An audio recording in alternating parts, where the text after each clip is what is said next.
Ask and it shall be given you. Seek and ye shall find. Knock and it shall be opened unto you. For everyone that asketh receiveth, and he that seeketh findeth, and to him that knocketh it shall be opened. That sounded pretty optimistic again. But again, I think it's a description of the structure of existential reality. And by which I mean,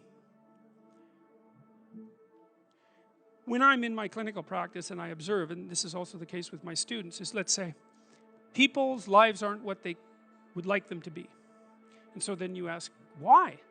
Well, forget about tragedy and catastrophe, because that's self-evident, and we're not going to discuss that. Although the degree to which you bring about your own tragedy is always indeterminate. But I would never say that every terrible thing that is visited on a person is something they deserved. I think that that's a very dangerous presupposition, especially because everyone gets sick and everyone dies.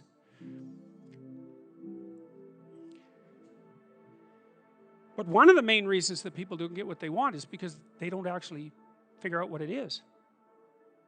And the probability that you're going to get what would be good for you, let's say, which would even be better than what you want, right? Because, you might be wrong about what you want easily. But maybe you could get what would really be good for you. Well, why don't you? Well, because you don't try. You don't think, okay, here's what I would like if I could have it. And I don't mean in a way that you manipulate the world to force it to deliver you goods for status or something like that. That isn't what I mean. I mean something like, imagine that you were taking care of yourself like you were someone you actually cared for. And then you thought, okay, I'm caring for this person. I would like things to go as well for them as possible. What would their life have to be like in order for that to be the case? Well, people don't do that. They don't sit down and think, all right, let's figure it out. You've got a life. It's hard, obviously. It's like 3 years from now, you can have what you need. You've got to be careful about it. You can't have everything. You can have what would be good for you. But you have to figure out what it is. And then you have to aim at it. Well, my experience with people has been if they figure out what it is that would be good for them, and then they aim at it, then they get it. And it's strange because it's a strange thing. It's not quite that simple because, you may formulate an idea about what would be good for you, and then you take 10 steps towards that, and you find out that your formulation was a bit off, and so you have to reformulate your goal. So you're kind of going like this as you move towards the goal. But a huge part of the reason that people fail is because they don't ever set up the criteria for success. And so, since success is a very narrow line and very unlikely, the probability that you're going to stumble on it randomly is 0. And so there's a proposition here, and the proposition is, if you actually want something, you can have it. Now the question then would be, well, what do you mean by actually want? And the answer is that you reorient your life in every possible way to make the probability that that will occur as certain as possible. And that's a sacrificial idea, right? It's like, you don't get everything. Obviously. But maybe you can have what you need. And maybe all you have to do to get it is ask. But asking isn't a whim or today's wish. It's like, you have to be deadly serious about it. You have to think, okay, like I'm taking stock of myself.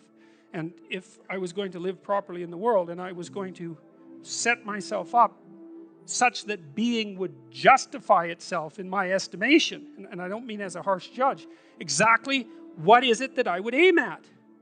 And so the issue is not so much the blindness of others, even though there's as much blindness among others as there is for you. But the issue here, the advice here, the description here is, you should be concerned about what's interfering with your own vision first. And you should leave other people the hell alone in relationship to that. And so if your mode of being in the world is, if you would just act better, things would improve for me, or if you identify the evil and the catastrophe as something that's outside, that someone else needs to fix, or that someone else is responsible for, then you're not going to fix that. And you're going to remain blind to the things that you're doing and not doing that make things not go well. And so it's just better to think, all right, I'm probably blind in many, many ways. And maybe there are some ways that I could rectify that, because it's highly probable that you're blind in all sorts of ways. I mean, in fact, it's virtually certain. And so it's just more useful to think, how is it that I'm wrong in this situation? I'll tell you something that I learned to do when I was arguing with my wife, which happened quite frequently, because when you actually communicate with people, you find out that there's many things that you don't agree on. And that's because you're actually different creatures. And so if you're actually going to have a truthful conversation, then you're going to find out that you don't see things the same way, and then you can either pretend that that's not the case and gloss over it and then end up in a 30-year silent war, or you can have the damn fight when you need to have it and see if you can straighten it out. So now and then we'd get in a situation where we were at loggerheads, we couldn't move. And, you know, it would spiral up into hate speech, let's say. Because, yeah, everyone laughs because they know they manifest plenty of hate speech towards those they love. So one of the things we learned to do was, when we hit an impasse, was to separate and to go our own ways and to go sit and think, okay, look, we're at this unpleasant situation. We can't figure out how to move forward. I'd always think, of course it's her fault. Obviously it's her fault. At least 95%. But maybe there was something I did that contributed like 5% to it. If you do what it is that you're called upon to do, which is to lift your eyes up above the mundane, daily, selfish, impulsive issues that might beset you, and attempt to enter into a contractual relationship with that which you might hold in the highest regard, whatever that might be, to aim high and to make that important above all else in your life, that fortifies you against the vicissitudes of existence like nothing else can. And I truly believe that that's the most practical advice that you could possibly receive. The way that you fortify your faith in life is to assume the best, something like that, and then to act courageously in relationship to that. And that's tantamount to expressing your faith in the highest possible good. It's tantamount to expressing your faith in God. And it's not a matter of stating, well, I believe in the existence of a transcendent deity, because in some sense, who cares what you believe? I mean, you might and all that, but that's not the issue. It's not the issue. The issue, it seems to me, is how you act. The issue is not what you believe as if it's a set of facts, but how you conduct yourself in the world. The purpose of thinking is to let your thoughts die instead of you. It's a brilliant notion. And so the idea is something like, you can conjure up a representation of yourself. You can conjure up a variety of potential representations of yourself in the future. You can lay out how those future representations of yourself are likely to prevail or fail. You can cull the potential yous in the future that will fail, and then you can embody the ones that will succeed.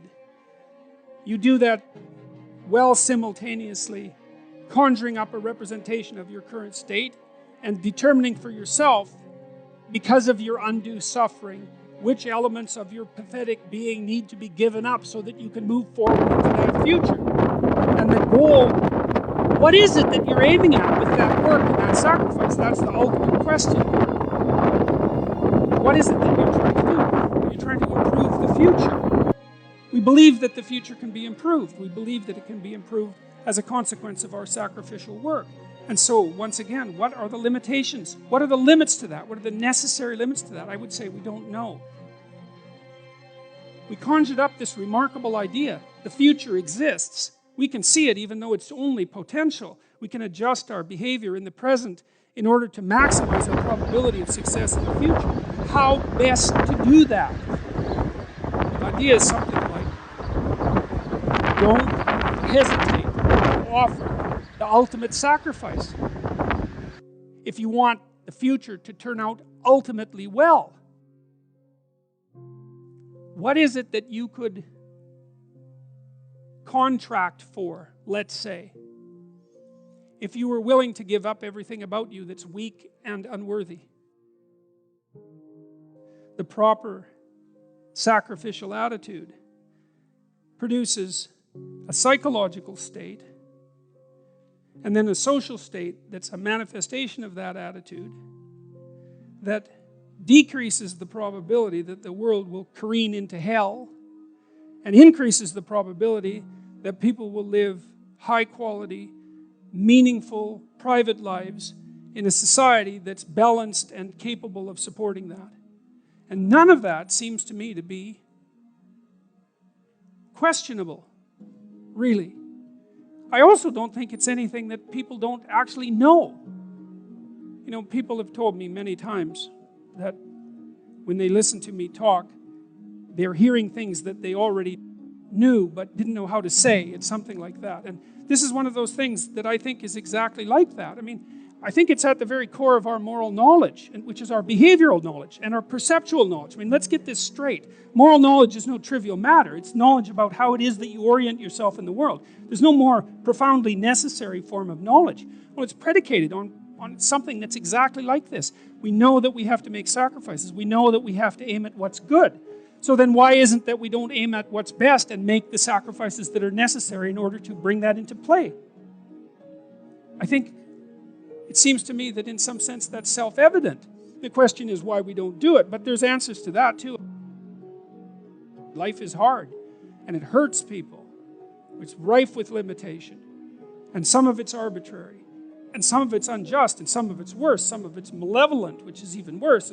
It's not surprising that that combination of vicissitude can turn people against being. But I think even when that happens, and even when people have the kind of history that if they revealed to you, you would say, well, it's no wonder you turned out that way.